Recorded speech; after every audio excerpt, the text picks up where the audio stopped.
South African man don't come outside, come confess say he kill him girlfriend 20 years ago. Imagine the bag where this man they carry, bag of body for all these years. Omo, according to that, say the reason why they can't confess, say nothing handle am again. Say the girl spirit now they haunt am. You no fit do anything before you go sleep, or chop, or they drink water now, so the girl spirit go just fume.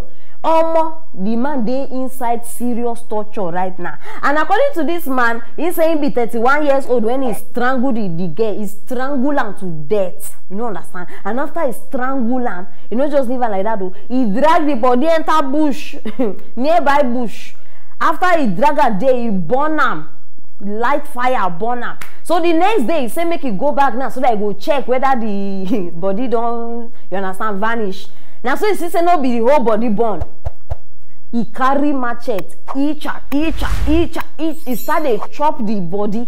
He can't carry some throw him away. He can't carry some bury him. In fact, many wahala. And this man where they talk about, he go confess to his sister. After he confess to his sister, he say okay, he need to get family member so that maybe the spirit go forgive him. After that, even as he confessed, my people, the spirit still continue. Now he don't finally come outside. They thought the case there for court. This one no be small thing, you know. Now so the judges can't say okay, oh, as you don't succeed now, waste person life, life imprisonment. As I thought now, this man, you no go ever see the daylight. I'll be waiting at the color for English till he die. South Africa. I say they swear for South Africa and this killing of girlfriends. Any small thing you go just hear, this one don't kill, this one don't kill, this one don't kill. Clear sign, no peace for the wicked. Now the sign be this. The girl said she dey calm. She dey calm. Me, if my spirit haunts you, you know we even leave to go meet court. This one you still get time. You they stand for court of law. You they speak English. They explain. You no go even see explanation where you go give. The girl is nice. Be like say the girl really love her. No say some people their relationship now even in the next world they go love you. No try am with me, oh. No try am. My love has boundaries. You understand? I beg all of una wey no say una dey involved inside this thing. Where if your girlfriend just make you vex small, una no get patient at all. Una go just strangle and kill and beat her in the head, go come hit or die. Make una better stop that thing now, because una see this thing wey just happened to this man. Now they don't get meeting for that side. Are they very sure? I beg. Oh, as I said, they don't get meeting now. Many of them go say, "Madam Aproko, how you know?" You join them. I know be spirit. Oh, I just they tell and say, "Are they sure?" Say they don't get meeting because my people, plenty girls don't die all in the name of a boyfriend killer. So now they go join forces. So from today, if you know say you watch this video today like this, stop that thing. If you dey inside that thing, because now they don't plan to the attack now. They go just they appear anyhow. Can you imagine say your girlfriend don't time you kill her, she don't time you, say your next relationship as you dey. Now so she go just appear. Just imagine if now me, as you dey inside that thing, now they will go remain. Anything wanna go and do, and I go they do like that. When I want bath, that thing go dey inside that place. I go make sure say no remove her, because some of una dey heartless. Some people not be saying the girl go even do something serious. So just temperament. Some men temperament now out of this world. Even if you greet your boyfriend good morning and slap, wetin happen? Wetin? Make una better learn from this one, oh, because now this man, he ready to. In fact, he say if they give him chance, may they take the time backwards, he go be better gentleman. You strangle person to death, you burn him, you chop him, you still throw him on top. No, this one na even heartless. Okay, as you even kill him, as you kill him, your eye still never clear. The moment when you strangle him, your eye never clear. Oh. You still go burn him, your eye still no clear. You still go, bros. See, in fact, you are devil's assistant, like his right hand. You. Because some people, the moment they kill you, their eye don't clear. They don't even they fear. They don't they repent. They you understand this one? You still get mind. Because thank God though, at least South Africa now no be like Nigeria. You understand? Because if Nigeria something like this happen, we know ourselves. This case they go don't close and since. I like countries where get better law. This one now, life imprisonment. You don't deserve to live. Not be by wickedness. Anybody wait, you feel say you feel take another person's life. So wetin make you feel say another person no fit take your own life? Oh, you won't keep person, then you enjoy the rest of your life. Just like that. If not like that, it be many of us no for many people no for die by now. You understand? So I beg, men, now even make me bring this thing out now.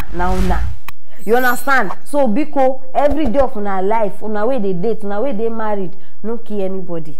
If gay annoy you to a point where you no fit take am again, biko waka comot. See, breaking up now, why some people are not just understand. If something no dey work for you, leave am. Break up is not a sin. It go even help you sef.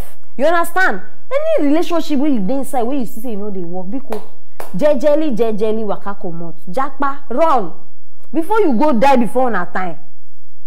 Very, very important. Now why I bring this matter now, my people? So share this video. All of una wey dey date, ladies, share them. In fact, personally send them to your boyfriend. You understand? Send them to them so that you understand. Especially those ones wey get hot temper, they fit change. Anything fit happen. And make sure say you subscribe, drop those comments. I go reply now one by one. Stay tuned for the next story.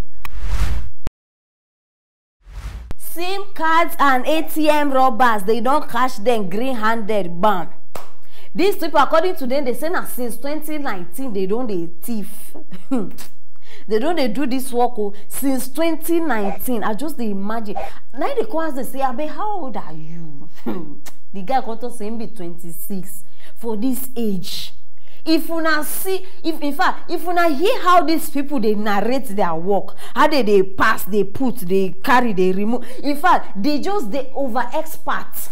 In fact, shame even catch me self. Their work, they sabian. Now this one they call criminal. I don't know their name, but this ones, if una hear this guy they talk alone, una mouth no go even close. I dey tell una truth. So now why I bring am? So for now, whenever hear how they thief SIM, ATM, how they withdraw person number, all those things, join me, make we listen to them. So I did the SIM transaction over last 2 weeks. So what really happened is that there was a guy called somewhere. So he called me to come and check one account that he has a work for me at Toll Gate, Ibadan. So when I get there, so he told me that the work had been with him over 4 days, that there's money on the account. So when I checked the account, I saw almost like 700,000 plus. So I told him that what took him so long before calling me. Okay, now I said that I should just do anything I can do to get money. So that particular day, the person doesn't even have BVN on the SIM. So when I checked the BVN, it not use the phone number to register BVN. So I checked the person contact, maybe he saved the BVN. So it didn't save the BVN. So I was now thinking that maybe this BVN could be saved in the iCloud or maybe the Yahoo Mail. And the BVN on the Yahoo Mail. So when I had the Yahoo Mail, I saw the BVN. So when I got the BVN, so I just checked the BVN. When I checked the BVN with one software, so I got the details. After seeing the details, I registered the account. After I registered the account, so I just bought I bought a airtime of 1,000 naira to my line. That is actually what brought me here.